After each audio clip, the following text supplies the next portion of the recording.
Hi అండి, అందరికీ నమస్కారము. ఈరోజు చిన్న చేపల కూర ఎలా చేయాలో చెప్తాను చూడండి. ఇదిగోండి పక్కిలు, ఈ చిన్న పక్కిలండి, సిరివేని పక్కిలు అంటారు. ఎలా చేయాలో చెప్తాను చూడండి.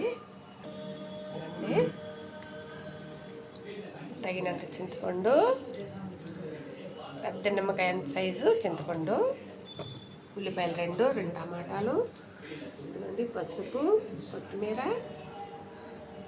ఇదండి ఆవాలు, మెంతులు, తెల్లగడ్డ, కరివేపాకు, కొత్తిమీర, ఇదిగోండి కారము. ఇదిగోండి స్టవ్ వెలిగించి గిన్నె పెట్టాను. ఆయిల్ తగినంత ఆయిల్ వేసుకోవాలి. ఇదిగోండి ఆయిల్ కాగింది, మెంతులు వేసేసుకున్నాము. ఇదిగోండి ఆవాలు కూడా వేసేసుకున్నాము. ఇదిగోండి ఆవాలు మెంతులు వేగినాక ఇదిగోండి కరివేపాకు కూడా వేసుకున్నాము. ఇదిగోండి ఇందులోనే తలపాయలు వేసేసుకున్నాము.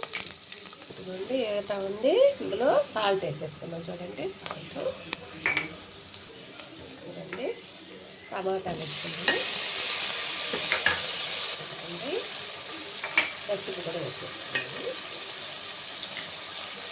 ఎందుకంటే టమాటా ఉల్లిపాయ వేసేది. ఇప్పుడు కారం వేసేసుకుందాం చూడండి. తగినంత కారం, మనకి ఎంత కారం తింటామో అంత కారం వేసేసుకోవాలి చూడండి. ఇదండి కారం అయిపోయింది. చింతపండు పోసేసుకుందాం.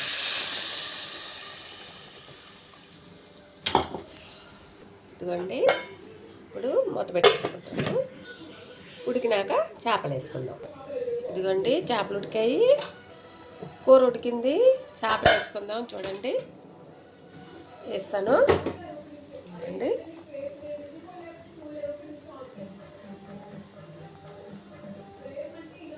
చూడండి సిరిమేను పక్కిలండి ఇవి. పక్కిలు సిరిమేను పక్కిలండి, చాలా మంచిది హెల్త్కి.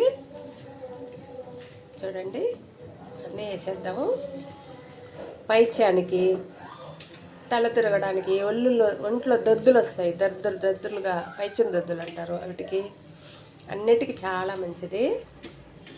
నేను అప్పుడప్పుడు చేస్తుంటాను.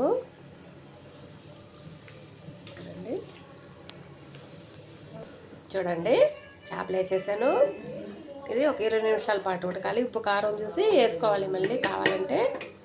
ఇది ఆరోగ్యానికి మంచిదండి, పైత్యం తగ్గిస్తుంది. తల తిరుగుతుంది కదా, పైత్యం చేసి దానికి తగ్గుతుంది. మీరు కూడా తినండి చేసుకొని. నా వీడియోని ఆపకండి ఫ్రెండ్స్, పైకి దోసేపాకండి. చూడండి, ఒక లైక్ చేయండి, షేర్ చేయండి, సబ్స్క్రైబ్ చేయండి. ఇదిగోండి ఉడుకుతా ఉంది. 20 నిమిషాలు ఉడకాలండి, తర్వాత ఆపేస్తాం. ఇదిగోండి ఇంకా 10 నిమిషాలు ఉడకాల. సన్న మంట పైన పెట్టాను.